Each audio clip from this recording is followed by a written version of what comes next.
De la misma manera que existen generadores trifásicos, también los inversores pueden ser aplicados en ellos. El inversor trifásico se puede conseguir con una configuración de 6 transistores y 6 diodos. Existen distintas aplicaciones para esto, sobre todo fuentes de tensión alterna trifásico sin interrupciones, puesta en marcha de motores de corriente alterna trifásico o conexiones de fuentes que producen energía continua con las cargas trifásicas, por ejemplo como paneles fotovoltaicos.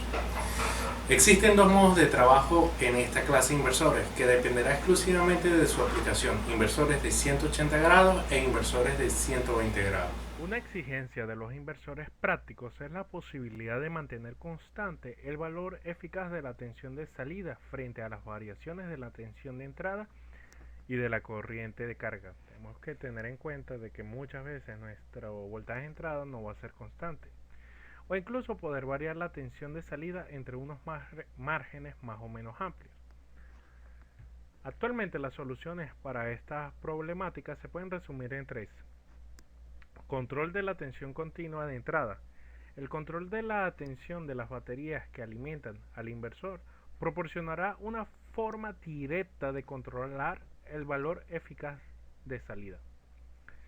El siguiente punto, tenemos la regulación interna en el propio inversor. La tensión de las baterías de entrada es constante y la modulación PWM en la secuencia de conducción de los transistores va a proporcionar una cierta regulación de la tensión eficaz de salida y sobre todo una reducción del contenido armónico con ciertas restricciones dependiendo del tipo de modulación. Como último método tenemos la regulación en la tensión de salida. Consiste en disponer de un autotransformador en la salida del inversor, controlado mecánicamente o electrónicamente mediante tiristores. Esta solución incorpora un retraso en la respuesta del sistema y un aumento del volumen si se necesita una tensión de salida elevada. Reducir el contenido armónico del puerto alterno de tensión o corriente es una de las tareas más complejas en el diseño de los conversores DC a AC. Los armónicos no solo reducen el factor de potencia de la alterna, sino también aumentan las interferencias con el propio conversor o con equipos situados en el entorno. Además, si el inversor alimenta una carga electromecánica tal como un motor de alterna, el contenido de armónicos de la forma alterna que alimentan al motor provoca resonancias mecánicas causando ruido acústico. Ese ruido acústico al lado del eje provoca desgaste dentro del mismo. Como se requiere reducir la distorsión armónica de la tensión de salida de un inversor de frecuencia fija o poco variable, se dispone de un filtro a la salida que permite el paso de la onda fundamental y se le impide a los armónicos. Este método es llamado reducción pasiva.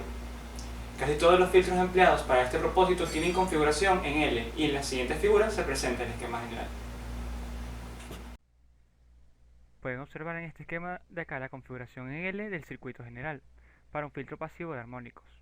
En esta zona, los elementos capacitivos e inductivos que filtran las frecuencias indeseadas, por supuesto en paralelo con la carga que se va a alimentar con el inversor, siendo estas unas cuantas variables del mismo tipo de sistemas, entre ellos el LC simple, que consta de un inductor y un capacitor, resonante en serie, inductores y capacitores tanto en serie como en paralelo, resonante paralelo, que consta de dos inductores y un capacitor, estando el capacitor en paralelo con el inductor. Y por último el resonante serie paralelo, que consta de un inductor en serie con un capacitor y los mismos teniendo un capacitor en paralelo con un inductor. Cada uno de ellos posee características diferentes y dependen exclusivamente de la carga a la cual vayan a ser conectadas. Otra forma de proceder consiste en actuar sobre los interruptores del inversor para realizar una reducción del contenido armónico de forma activa. Dicha reducción activa de contenido armónico puede realizarse de varias maneras, las cuales se resumen a continuación.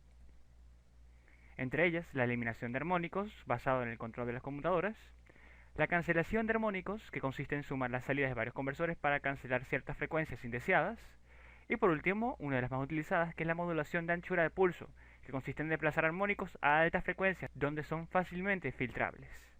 Esta filtración se puede realizar a través de los métodos explicados anteriormente. Aunque para los inversores se puede utilizar transistores, además de otros dispositivos de conmutación, sobre todo se utilizan en aplicaciones de potencia media o baja los transistores GTO y los IBGT. Estos se vuelven cada vez más competitivos y se desplazan a los tiristores convencionales. Para aplicaciones de alto voltaje y de alta corriente resulta necesario conectarlos en serie o en paralelo. Esto da como resultado un incremento en la complejidad del circuito. Los tristores de conmutación rápida disponibles en especificaciones de alto voltaje y de alta corriente resultan más adecuados para las aplicaciones de alta potencia. Sin embargo, para desactivar los tristores se requiere de circuitos adicionales de conmutación. Dos tipos de circuitos de conmutación utilizados comúnmente en aplicaciones de inversores son los inversores con conmutación auxiliar y los inversores con conmutación complementaria. En el caso de los inversores con conmutación auxiliar, un circuito de conmutación está compartido por dos tristores. Supongamos que el tristor T1 conduce y suministra la corriente pico de carga IM y el capacitor CM está cargado hasta B sub 0 con polaridad según se muestra en la imagen. El proceso de conmutación del tristor se divide en 4 modos. El modo 1 empieza cuando se dispara el tristor T11 para desactivar el tristor 1 que estaba conduciendo. El modo 2 empieza cuando el diodo D1 empieza a conducir y la oscilación resonante continúa a través de LM, CM, D1 y T11. El modo 3 inicia cuando D1 deja de conducir y el capacitor se vuelve a cargar a una corriente IM aproximadamente constante.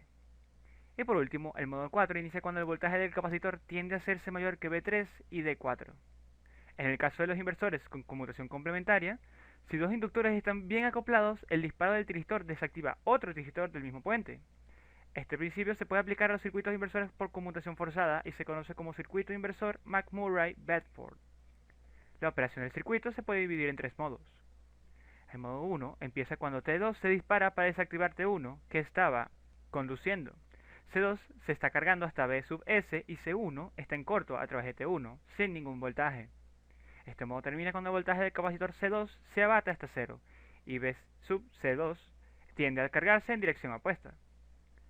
El modo 2 inicia cuando el diodo D2 empieza a conducir. La energía almacenada en el inductor L2 se pierde y la corriente de carga fluye a través del diodo D2. El modo 3 inicia cuando T2 se desactiva. El diodo D2 continúa la conducción de la corriente de carga hasta que ésta cae a 0. El voltaje de polarización inversa para T2 se proporciona por la caída de voltaje directa.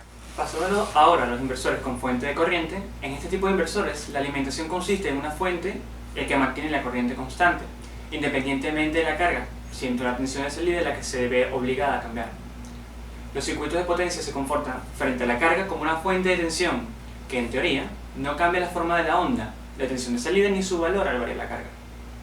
Dado que la corriente se ve obligada a fluir de forma continua por la carga, siempre existirán dos transistores en conducción, tal como se muestra en la siguiente figura. En este circuito, la secuencia de disparo es la siguiente.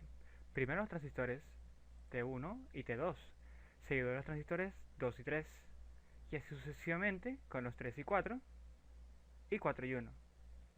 En inversores monofásicos de este tipo, por ejemplo, la bobina L debe tener un valor muy alto para que la corriente se mantenga constante, siendo los diodos D1, D2, D3 y D4 dispuestos en serie con los transistores para bloquear las tensiones inversas de estos. En este tipo de inversores se pueden aplicar las mismas técnicas de modulación y eliminación de armónicos. Dispone de ciertas ventajas, como una gran protección ante cortocircuitos en la carga y la limitación de corrientes pico.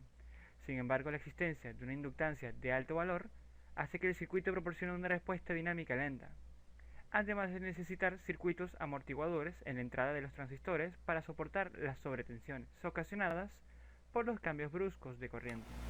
Ahora, culminando el tema con los cicloconvertidores, en muchas aplicaciones se necesita disponer de potencia eléctrica de frecuencia fija o variable, pero de distintas características que la suministrada por el generador que se dispone. Por tanto, deberemos colocar un dispositivo entre la red eléctrica y la carga, de forma que se transforme la energía eléctrica cambiando su frecuencia según sea necesario. A los convertidores directos de corriente alterna en corriente alterna de distintas frecuencias se le conoce como cicloconvertidores. Estos sistemas serán capaces de proporcionar una corriente alterna mono o polifásica de amplitud y frecuencia regulables a partir de un generador de corriente alterna. La principal aplicación de los cicloconvertidores se da en el control de baja velocidad de motores de corriente alterna, donde es preciso variar la amplitud de la tensión proporcionalmente a la frecuencia.